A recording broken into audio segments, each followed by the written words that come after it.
Et notre invité politique ce soir est Thierry Register. Bonsoir, vous êtes conseiller régional Front National de Nouvelle-Aquitaine, vous êtes en duplex de Paris et vous étiez cet après-midi au meeting de Marine Le Pen à Villepinte.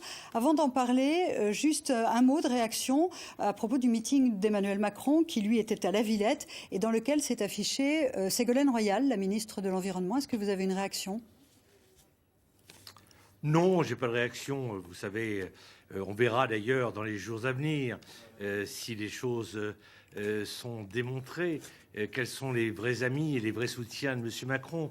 On verra, et peut-être on ne le verra pas. Il ne nous dira pas, sans doute, qui sera son Premier ministre. Pourquoi ? Parce que la rumeur voudrait que ce soit Mme Laurence Parisot, l'ancienne présidente du MEDEF. Il ne nous dira pas, avant le deuxième tour, à qui ira le soutien aux législatives, tout simplement parce qu'on va retrouver tout ce beau petit monde du Parti socialiste d'avant ou d'après. Donc tout ceci ne nous surprend pas et somme toute, Mme Royal aura apporté un petit peu de fraîcheur d'ailleurs dans ce monde très rance qui entoure M. Macron. Monsieur Register, votre campagne Marine Le Pen, dans cette campagne de deuxième tour, attaque beaucoup Emmanuel Macron.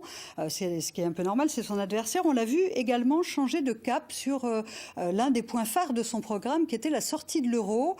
Nicolas Dupont-Aignan explique aujourd'hui, c'est votre nouvel allié, il dit que c'est lui qui l'a fait changer d'avis. Quelle est la vérité ? Écoutez, d'une part, il n'y a pas un monde blanc-blanc et un monde noir-noir. Et lorsque vous voulez entamer des négociations avec l'Union européenne, comme veut le faire Marine Le Pen, de toute évidence, il ne faut pas annoncer ce que l'on est prêt à négocier. Donc, effectivement, elle a toujours dit qu'elle négocierait avec l'Union européenne pour retrouver nos souverainetés, notamment la souveraineté monétaire. Oui, mais sous quelle forme ?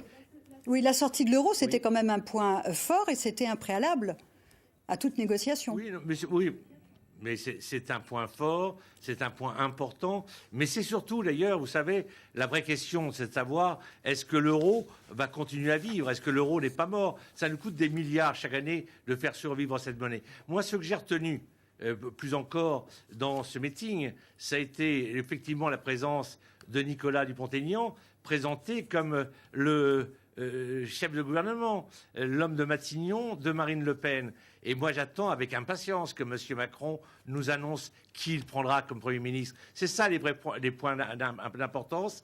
Et je pense que quand on voit le côté joyeux du meeting de Villepinte qui a réuni 25 000 personnes, et quand on voit actuellement dans Paris les soutiens de M. Macron casser une fois de plus et quelques centaines lancer des cocktails Molotov sur la police, alors effectivement, on voit qui est du côté de l'ordre républicain, qui est démocrate et qui ne l'est pas, et à l'espèce de fascismo-islamisme qui est dans la rue. Donc aujourd'hui, la France est de retour. Vous ne pouvez pas dire ça, ce sont des propos qui